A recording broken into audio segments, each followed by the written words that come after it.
Production orale, toi du vibe. De me prendre à ses bras, mais pas de bras. Je vois l'avion rose. Mais des mon amour, des mots dont tu les joues, et ça me fait quelque chose.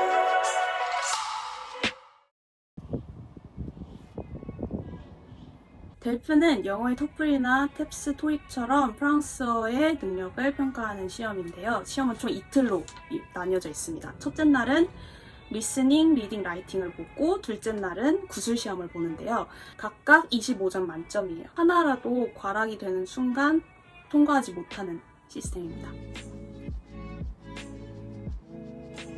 리스닝은 20점 받았고요. 리딩은 21.5점, 작문은 19점, 말하기, 구술 시험은 25점 만점을 받았습니다. 어떻게 된 일이지? 네, 그런 거 있잖아요. 너무 열심히 하면 그건 그대로 좀 슬플 것 같은 거예요. 그래서 계속 미루다가 결국 마지막 주가 돼서야 공부를 바짝 했습니다. 저는 올해 프랑스 문화원에서 한두 달 정도 수업을 들었고요. 계속 들으려고 했는데 코로나 때문에 온라인으로 전환이 됐다 보니까 이럴 바에는 아예 온라인 플랫폼을 활용해보는 것도 좋겠다라는 생각이 들어서 링고다라는 웨브사이트에 가입을 했어요. 그래서 거기서 수업을 들었습니다. 정말 만족스러웠어요. 이외에도 저는 학부 때 부전공으로 프랑스어를 2년 정도 했습니다. 근 한 4년간은 프랑스어를 손에 대지 못했어요.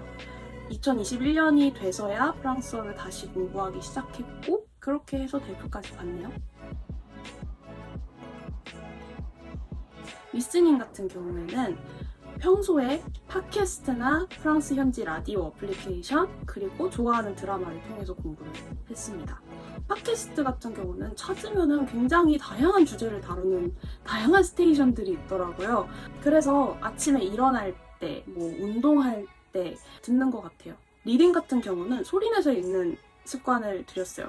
그렇게 하면은 문장 구조도 익숙해지고 발음에 대한 연구도 열심히 하게 되더라고요. 그래서 많은 도움이 됐습니다. 라이팅 같은 경우는 두 가지를 했는데 첫 번째는 다들 하시는 거죠. 접속사 준비해가기고 두 번째로는 안 쓰는 단어만 모아둔 단어장 만들기. 접속사 같은 경우는 영어 시험에서도 그렇잖아요. 이제 글 쓸 때나 말할 때 firstly, secondly, thirdly 하라고 하는데 그래서 저도 저만의 세트를 준비를 해갔습니다. D'abord, ensuite, et puis, finalement. 이외에도 malgré, en revanche, toutefois, tandis que, lorsque 이런 애들을 오늘 내가 이 단어들만큼은 꼭 한번 사용하고 나올 거다 이러고 준비해갔습니다. 그리고 안 쓸 법한 단어장은요. 링고다의 도움을 많이 받았습니다. 너가 면접을 보러 간다고 생각하라, 이력서를 쓴다고 생각하라, 너가 상사에게 메일을 보낸다고 생각해라, 너가 클라이언트한테 메일을 보낸다고 생각해라. 이 상황에서 너가 써야 할 존칭이라던가 차려야 할 격식 이런 표현들을 익히게 하더라고요. 그게 굉장히 도움이 됐습니다. 그런 단어들을 모아둔 단어장을 달달달 계속 익혔어요. 이외에도 필요한 문법을 정리해서 공부했습니다. 구술 시험 같은 경우에는 되게 문제 해결을 위한 상황이 주어지잖아요. 언어 문제는 차치하고서라도 대체 나도 이 상황이 설득이 안 되는데 내가 왜 이 역할을 맡아야 되는지가 가장 힘든 것 같습니다. 그래서 만약에 상대방이 내 의견을 거절할 때 내가 굽히지 않고 어떻게 나가야 하는지 그때 쓰면 좋을 만한 표현들을 정리해서 연습해갔어요.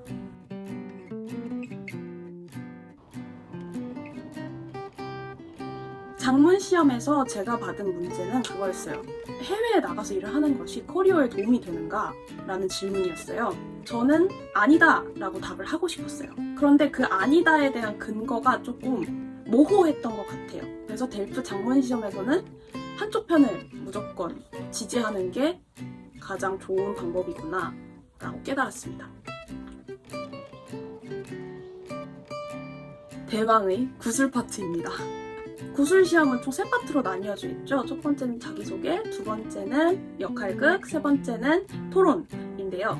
제가 느끼기에 구술 파트에서 가장 중요한 건 준비한 걸 읊어가는 게 아니라 정말로 그냥 친구랑 대화를 나눈다고 느껴야 하는 것 같아요. 자기소개를 할 때도 저는 정말 이분을 처음 만난 거잖아요. 이분도 저를 정말 처음 만나는 거고, 그러니까 정말 서로 궁금한 거에 대해서 주고받는 거죠. 역할극도 마찬가지로 정말로 내가 만약에 프랑스에 여행을 갔다고 한다면, 내가 정말로 불어권 국가의 회사에서 일을 하게 된다면, 근데 상사가 정말 나한테 이런 요구를 해온다면 저는 그 상황에 정말 어떻게 해서든 답을 해야 될 거 아니에요. 미스커뮤니케이션이 일어나지 않기 위해서 그런 절박함을 마스크 밖으로 보였던 것 같습니다. 아닌데 이러면서. 자기소개는 말 그대로 대화의 상황을 만들더라고요. 선생님께서 저한테 여쭤보신 질문은 제 전공에 관한 질문이었어요. 나는 저널리즘을 공부한다라는 대답에 나는 저널리즘을 한 사람을 한국에서 처음 봐 라고 하시는 거예요. 그래서 그때 순간 당황. 왜 처음 봤을까? 왜지? 왜 안 보셨지? 그랬는데 그러면서 그것과 관련한 질문들을 계속 이어가시더라고요. 자기소개 다음에는 이제 역할극이었습니다. 제가 뽑은 2가지 주제는 첫 번째, 오션뷰방을 예약했는데 시티뷰방을 줬을 때 컨시어지에 가서 따져라. 2번째, 너가 스위스에 있는 회사에서 일하는 상사가 너의 야근을 하라고 요구를 한다. 근데 너는 아니라고 대답을 해야 한다. 어떻게 하겠느냐 이런 상황이었어요. 첫 번째 주제는 저는 한국말로도 못하기 때문에 2번째 주제를 울며 겨자 먹기로 선택을 했습니다. 그래서 다행이었던 거는 그 선생님께서 그렇다면은 너가 스위스에 있는 신문사에서 일을 한다고 생각을 해라 말씀을 해주시더라고요. 그래서 상황을 몰입하고 만들어 나가는데 훨씬 많은 도움이 되었어요. 처음에는 그렇게 시작을 하겠죠? 저 약간 해라. 싫습니다. 왜 안 되는데? 회사 끝나고 프랑스어 배우러 가야 됩니다. 이렇게 대답을 했어요. 지금도 충분히 잘하고 있지 않냐라고 해서 저 스스로는 굉장히 부족하다고 느낀다. 내가 더 좋은 기사를 쓰기 위해서 나는 프랑스 학원에 등록했어. 그랬더니 그걸 가지고 계속 말꼬리를 늘어요. 뭐 학원 가서 시간을 바꾸라고 해라. 그걸 또 이제 상황을 그냥 다 만들어야 돼요. 즉각. 그랬는데 중간에 선생님이 계략인지는 모르겠는데 다른 말을 하시는 거예요. 아니 그거 3개월 동안 일 안 하겠다는 소리냐? 아니? 회사 끝나고 학원에 간다고 했지. 내가 3개월 동안 회사를 안 나오겠다는 말을 한 건 아니다. 선생님이 오케이 이러더라고요. 그리고 그냥 마지막에 제가 제안을 했어요. 나를 좋게 봐주는 건 너무 고마운데 나는 지금 내가 실력을 향상해야 한다고 생각을 한다. 이 3개월이 끝나면 내가 특집 기사 하나 내겠다 라고 했어요. 그러니까 선생님이 알았다. 그러고 순순히 넘어가시더라고요. 그래서 잘 풀렸어 이렇게 생각을 했습니다. 이제 마지막 단계인데요. 사실 이 부분을 위해서 구술시험장에 들어가기 전에 10분 동안 다른 교실에 가서 지문을 뽑고 그 지문을 위한 스크립트를 준비하라고 시간을 주죠. 제가 뽑은 지문은 개인의 소셜미디어 계정을 바탕으로 누군가를 뽑고 안 뽑고 누군가를 자르고 안 자르고 결정하는 게 맞다고 생각을 하느냐라는 거예요. 뭘 써야 나한테 쉬울까가 판단이 서지 않는 거예요. 그래서 일단은 문장 요약을 하고 백지 상태로 들어갔습니다. 들어가서 제가 요약한 걸 일단 읽었고요. 그냥 생각나는 대로 뱉었어요. 이거는 표현의 자유의 침해고 인권 침해라고 생각을 한다. 근데 보통 근거를 제시하라 그러잖아요. 근거가 전혀 없는 거예요. 왜냐면 난 방금 이걸 떠올렸으니까. 그래서 선생님이 그렇다면 만약에 네 계정이 퍼블릭 계정인데 그 말인즉슨 너는 그걸 프라이빗하게 다루고 싶다는 생각도 없다는 거 아니냐? 너 말이 맞는 것 같아. 그러고 1분 막아 떴어요. 생각이 안 떠오르더라고요. 선생님이 거기다 그렇게 질문을 하시더라고요. 뭐 예를 들어 어떤 직원이 겔겔대고 있어. 얘 왜 일을 안 하고 저러고 있나 봤더니 그 전날에 술을 처마시고 다녔대. 제가 일을 못했으면 일 못하는 것 같다면 따지면 되지 왜 그 전날 술 마신 것까지 굳이 알아서 그 사람을 경질하려 하느냐. 그러다 선생님이 마지막 반응이 였어요.